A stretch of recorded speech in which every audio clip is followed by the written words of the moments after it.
Então, muito bem. Então, a gente começa agora a estudar, então, o nosso primeiro capítulo, é o capítulo 1. E esse capítulo 1 é intitulado Medição. Tá certo? Então, a gente começa, obviamente, do A e ao U da brincadeira, tá certo? Então, o curso aqui é de Física 1. A gente começa, então, definindo as grandezas, etc., e alguns detalhes a mais. Bom, a ciência e a engenharia, como a gente já bem sabe, né, ela se baseia em medições e comparações, tá certo? Então a gente define aí algumas regras e grandezas a fim da gente estabelecer unidades e métodos de comparação. Quando a gente fala 1 metro, por exemplo, a gente sabe que existe 1 metro, a gente sabe qual é o tamanho de 1 metro e a gente já tem na nossa cabeça mais ou menos quanto vale aquilo e começa então 2 metros, 3 metros, por comparação, mensurar as grandezas que tem na natureza, tá certo?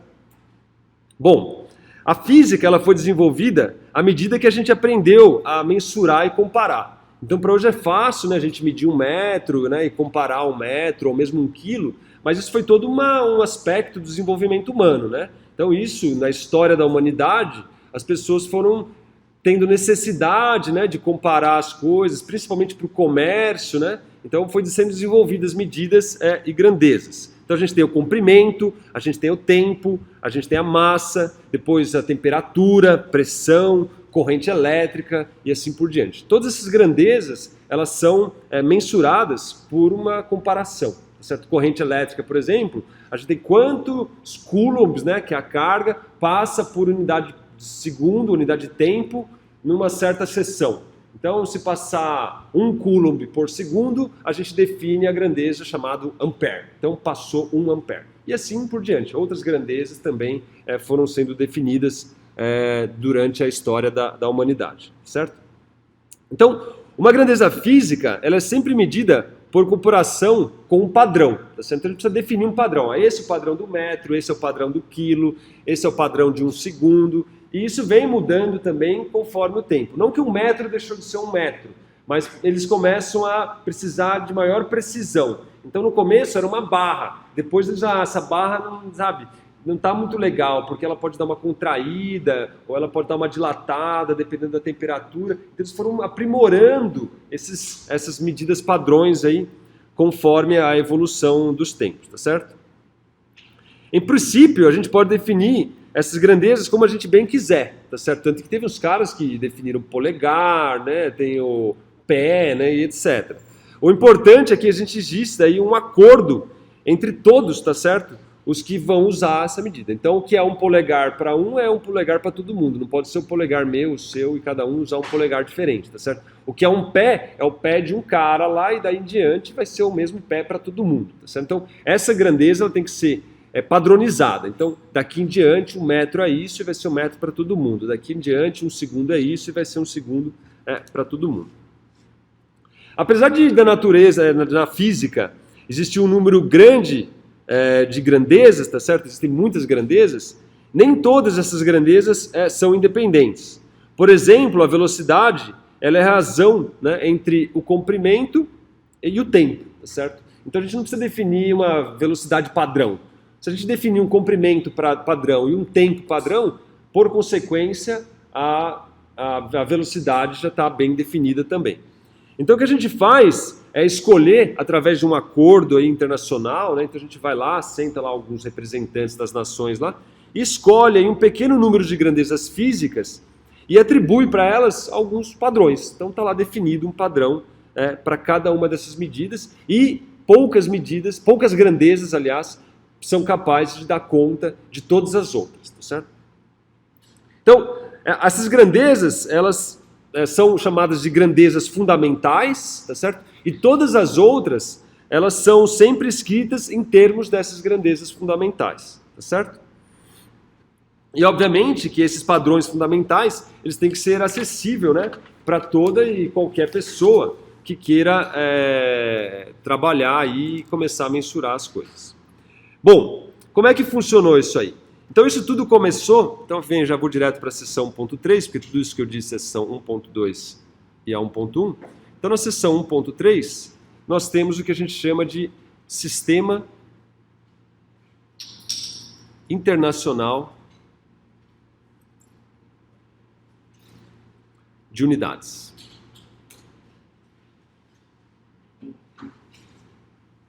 Ok? Então, em 1971, houve uma conferência de pesos e medidas e foi selecionado, então, 7 grandezas como sendo as grandezas fundamentais, tá certo? Essas 7 grandezas constituem, então, a base do Sistema Internacional de Unidades, que é também conhecido como sistema métrico, tá certo? Então, você vai sempre escutar e falar no SI, tá certo? Então qual é a medida de comprimento no SI? Então, será que é polegar? Será que é o pé? Então, tem 7 grandezas e cada uma delas tem um padrão no sistema internacional, tá certo? Nos primeiros capítulos do livro, a gente vai fazer uso de 3 dessas grandezas fundamentais, tá certo? Então, tá aqui, ó, as grandezas que a gente vai usar.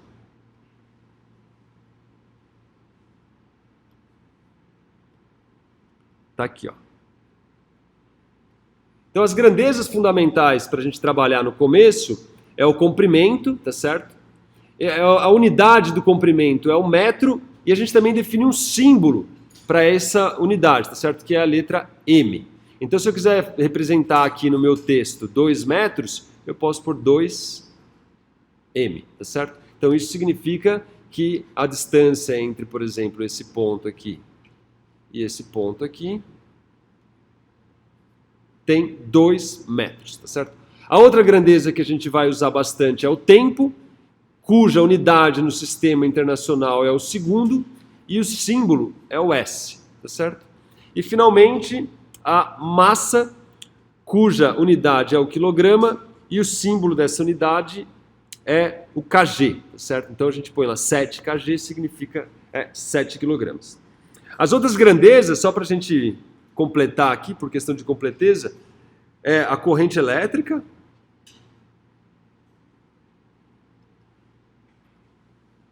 tá certo? Cuja unidade é o ampere, e a letra que representa é o A maiúsculo, é o símbolo. A temperatura,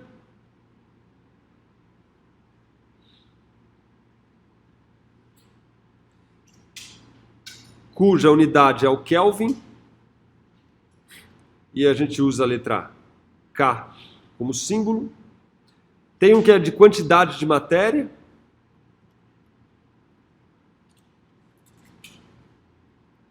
cuja unidade é o mol, e a gente usa o próprio mol como símbolo. E uma outra que é pouco utilizada, pouco conhecida, é a intensidade luminosa,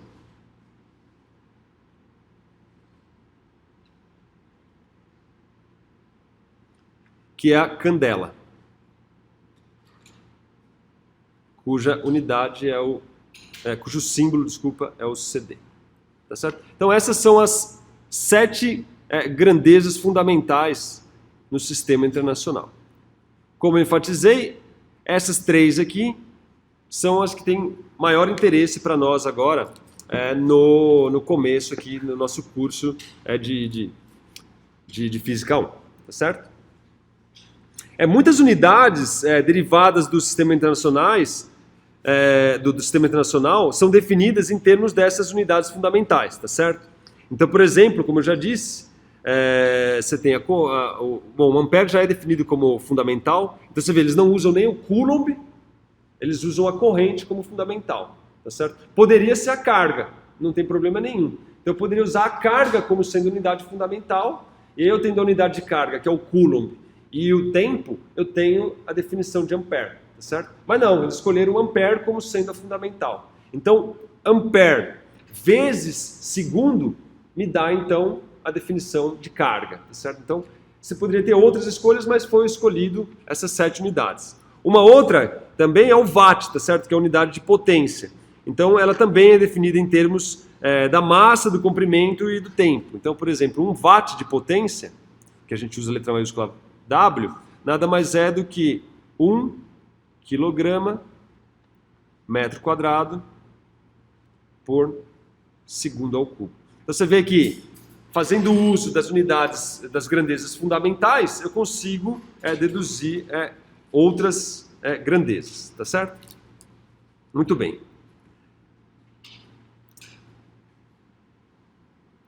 Para a gente expressar as grandezas que estão no nosso dia a dia, às vezes é importante a gente simplificar a notação, tá certo? Por quê? Porque às vezes a gente tem números muito grandes, tá certo? Então a gente usa o que a gente chama de notação científica, tá certo? A notação científica, ela emprega potências de 10 para simplificar a notação. Basicamente é para melhorar a comunicação. Imagina que eu quisesse escrever um texto lá e eu teria que escrever 3 milhões, na verdade 3 bilhões, 560 milhões e 560 milhões. Então isso aqui tem muito espaço, é muito incômodo. Então geralmente a gente usa uma notação científica que é 3,56 vezes 10 elevado a nona, tá certo? Por exemplo, se isso aqui for metro, então isso aqui é metro. Então, se você estiver trabalhando com distâncias de galáxias, de coisas muito longes, não vai escrever lá um número com 50, 70 zeros, né? Não dá, não tem cabimento. Então você usa essa notação científica. Essa é a base de potência aqui, né? Basicamente é um 10 com 9 zeros aí. Na verdade é um 1 com 9 zeros, né? Acompanhado de 9 zeros. E também a gente pode usar para números pequenos, tá certo? Por exemplo, 0,000000492. Por exemplo, segundos. Você tem uma unidade de tempo muito segundo, então você tem 10 a menos 1, 10 a menos 2, 10 a menos 3, 10 a menos 4, 10 a menos 5, 10 a menos 6, 10 a menos 7. Então você pode escrever isso aqui como 4,92 vezes 10 a menos 7 segundos. Cada vez aqui que eu vou dividindo esse número por 10, né, essa vírgula vai se deslocando para a esquerda, né? Então, 1, 2, 3, até voltar a ser esse número que está aqui. Tá certo? Isso aqui é chamado, então, de notação científica e é amplamente utilizado aí pelos seres humanos simplesmente para simplificar a forma que nós representamos números muito grandes ou números muito pequenos. Certo? Muito bem. Em computação também, às vezes, essas notações científicas, elas recebem um E, né? Então, no computador, você provavelmente vai ver esse número aqui, em notação científica, como sendo 3,56 e 9. Então, esse número aqui significa exatamente essa ideia aqui, 3,56, 10 elevado a nona. Ou esse número aqui, por exemplo, 4,92 e menos 7. Tá certo? Então, é uma outra forma, geralmente na área de computação informática, né, os computadores retornam esses números expressos dessa maneira. Certo? Basicamente, esse E designa aí que é o expoente de 10. Tá certo? Então, isso aqui é um expoente de 10 elevado a menos 7, isso aqui é um expoente de 10 elevado a nona. Ok? Alguma pergunta? Tranquilo? Muito bem. Dando continuidade. Também, por conveniência, quando a gente lida com grandezas muito grandes e também ou muito pequenas, né, a gente usa os prefixos que representam uma certa potência de 10. Então, na vez de colocar 10 a nona, a gente pode chamar isso aqui por um nome para essas grandezas. 10 a menos 7, 10 a menos 7 a gente não tem não, mas para 10 a menos 6, 10 a menos 9... geralmente são múltiplos de 2 ou de 3, a gente define aí algumas grandezas, tá certo? Basicamente são esses prefixos que acaba sendo uma ideia de um fator multiplicativo. Então, para deixar claro, vamos olhar a tabela 1.2.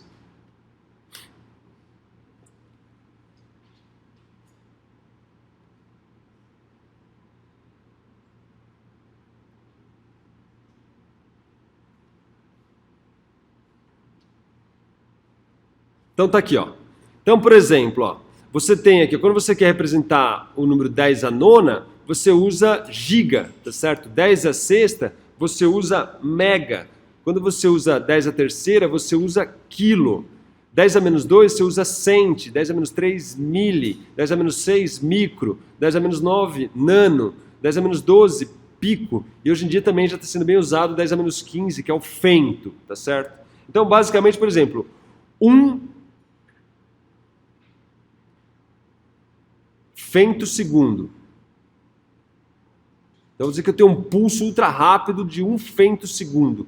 O que quer dizer? Isso quer dizer que esse pulso, ele leva 1 vezes 10 a menos 15 segundos de duração, tá certo? Basicamente isso. Então, ele pode também ter nanômetro, né? Então, tenho 10 nanômetros. Então, tenho lá um ponto quântico de 10 nanômetros. O que é 10 nanômetros? Significa que ele tem 10 vezes 10 a menos 9, porque o nano é 10 a menos 9, metros. Tá certo? Você usa também esse símbolo, você pode escrever 10 nanômetros como sendo 10 nm. Tá certo? Então, isso aí seria 10 nanômetros, equivalente a esse cara aqui. O fento segundo aqui também, eu posso também 1 fento segundo, tá certo? E assim por diante.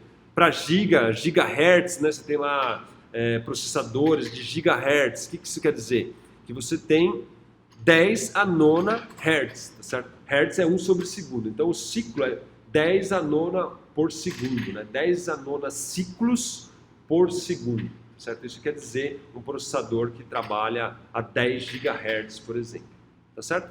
Então, esses prefixos são importantes porque você vai encontrar na literatura a todo momento e aí você precisa saber do que o cara está falando, qual é a ordem de grandeza que ele está querendo representar quando ele usa essas grandezas, tá certo? Esses prefixos. O tera também a gente usa bastante hoje em dia, a gente tem HDs de terabytes, né? O significa que tem 10 a 12 bytes, basicamente isso, 1 terabyte, ou gigabyte, 10 a nona, mega. Basicamente, nós temos esses aqui como sendo os mais importantes. Na época que o livro foi feito, o tera não era muito usado ainda, né? E nem o fento, né? Mas com o desenvolvimento das novas tecnologias, o tera está cada vez mais presente na nossa atualidade, assim também como o fento. Tá certo? Então, incorporar um prefixo à unidade do sistema funcional tem o efeito de multiplicar a unidade pelo fator correspondente, tá certo? Então, basicamente, é multiplicar esse termo aqui pelo fator correspondente. Então, se é fento, entra aqui o meu 10 a menos 15 aqui na frente dele. Ok? Muito bem. Uma propriedade importante que às vezes nós precisamos no dia a dia é a mudança de unidade. Então, às vezes eu estou trabalhando em quilogramas e eu quero mudar para gramas. Ou eu estou trabalhando em segundos e eu quero trabalhar para minutos, que é outra grandeza, etc. Então, como é que a gente faz essas mudanças de unidade? Então, esse é um outro aspecto importante. Em relação aos prefixos aí das unidades do Sistema Internacional, alguma dúvida? Maravilha? Então, isso tudo é importante vocês irem se acostumando com esse linguajar, porque vai fazer parte do dia a dia de vocês, tá certo? Vocês vão encontrar textos científicos, artigos, livros, etc., que vão começar a usar esses prefixos, essa nomenclatura, e aí, obviamente, vocês vão ter que estar sabendo o que esses caras estão falando para conseguir entender o que está sendo trabalhado.